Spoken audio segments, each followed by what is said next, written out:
Think about what happens when the nutrients in our bodies typically need are missing.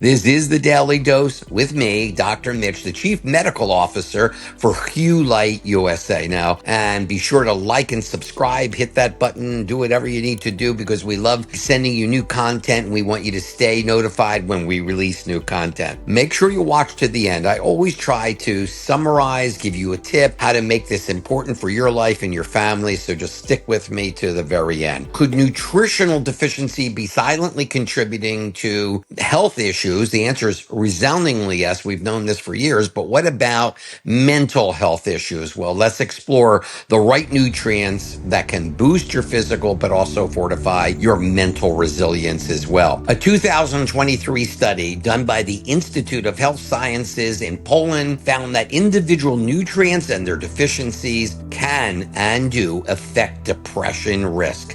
Similarly, anxiety risk. The key nutrients like protein, B vitamins, vitamin D, magnesium, zinc, selenium, iron, calcium, omega-3 fatty acids, all are crucial for brain health, and they can influence whether someone has anxiety or depressive symptoms. So let's dive into this and see how our mental health can be affected by these deficiencies, and perhaps it'll make you think of something that can help you or your family member or friend. Let's talk about amino acids. There are several that are actually precursors. The one that comes to mind first is tryptophan. Tryptophan is a precursor to serotonin. It's a neurotransmitter that plays a large role in your mood regulation. And foods that are rich in tryptophan, because I always like to tell people the foods as well, if you get away with eating properly, as opposed to taking extra nutrients or a drug, that makes sense. So the foods rich in tryptophan are turkey, chicken, eggs, and nuts. Seems pretty good for Thanksgiving, I would think. The other amino acid is tyrosine, and tyrosine helps produce a different neurotransmitter called dopamine, which is very important for motivation and our focus. And it's found in foods like cheeses, soy products, and even certain types of meat. And I don't want to forget our friend green tea extract called L-theanine. It's amazing. It's great. They've done studies on this for even young kids in third grade. And it's known for its calming effects without sedation. And it can reduce stress, promote transmitters like serotonin and dopamine in the brain. So it makes sense to get all three of these amino acids.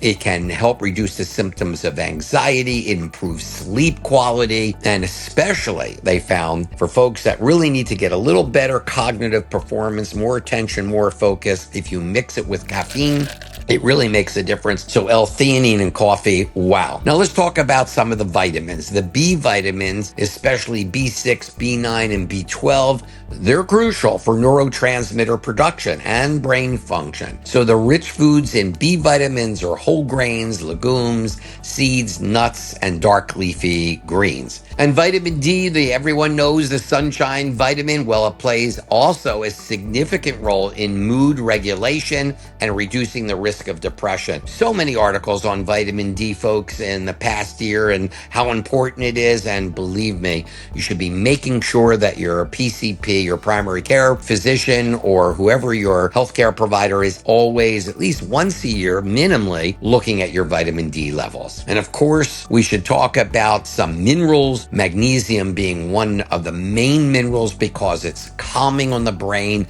It reduces anxiety. Pretty much most individuals in the 60s and older are low in magnesium. So the good sources of this outside of taking a nutrient are leafy greens, nuts, seeds, and whole grains. Zinc is also an important mineral, which has been linked to both anxiety and depression, and you can find zinc in oysters, red meat, poultry. My favorite source is eating sunflower seeds, sort of a nice thing to do while watching TV or a movie with my wife. The other thing is omega fatty acids. The fatty acids are extremely important in allowing cells to talk and discuss things with each other. Fatty fish that is not overcooked. We're talking about cooked at a very short pace. Salmon, sardines, these things can help brain health, and they do decrease symptoms and depression. Two other vitamins that I didn't mention, vitamin C and E, which are antioxidants, protect the brain and help patient with depression. Citrus fruits, berries, nuts are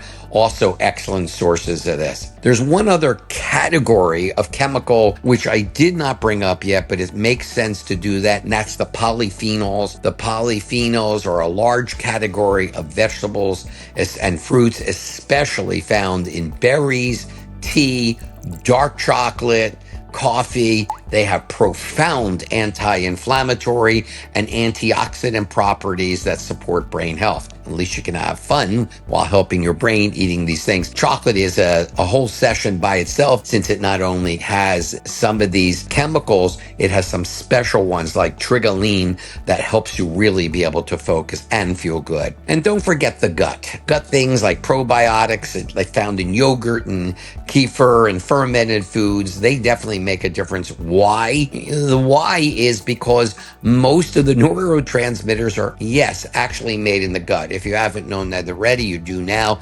And if I just reinforce something you already know, then you realize how important the things that we eat, as well as the probiotic type of things that we also eat, can make a difference in our gut. And here's the tip of the day. You don't know where your neurotransmitters are. You could think, oh, this one's high, this one's low. There is a test called the OAT test, OAT. It's a urine test, which stands for organic acids. Basically, every single cell in our body happens to be slightly acidic, and it gives off these byproducts called organic acids, and they can be measured in the urine. And by doing so, we're able to really look at and determine what the neurotransmitter status is of these particular individuals. When we test, we could tell, do we and should we add more dopamine precursor, serotonin, and then these amino acids become even more important. Also, there's been articles which we talked about before, like patients with Parkinson's that get a lot of dopamine.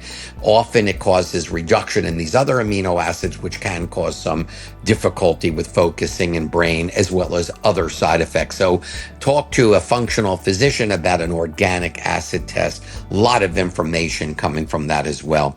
This is the Daily Dose, and I am Dr. Mitch. And for more information, you can always visit our website at huelightusa.com. That's HUELIGHTUSA.com. Oh, please, thank you so much for watching. We'll see you soon.